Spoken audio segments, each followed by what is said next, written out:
В Мирном профалмаз готовится к проведению декады профсоюзного работника. Она пройдет в Алмазном крае в ноябре. Эту тему обсуждали на очередном заседании исполкома, где также подвели итоги профсоюзных конкурсов. День профсоюзного работника в Якутии отмечают 27 ноября. Уже несколько лет профалмаз использует этот повод как пиар-акцию профсоюзного членства.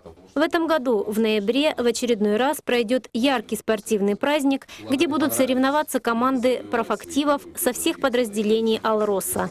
Это решение принял исполком профалмаза. Отдел грядущих перешли к тем, что уже были.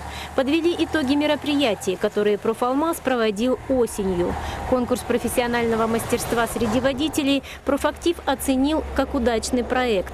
Получилось главное – вовлечь в соревнования 14 подразделений компании. 29 лучших водителей показали свое мастерство, а приз «Автомобиль Нива» стал достойным завершением конкурса. Из всех работ, которых было более 50, особое внимание обратили на 10 лучших. Эти плакаты, по мнению исполкома, могут стать шаблонами для тиражирования.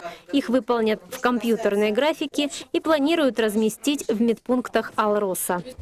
На исполкоме также была заслушана информация по проведению Совета профалмаза. Он состоится в Мирном 28 октября.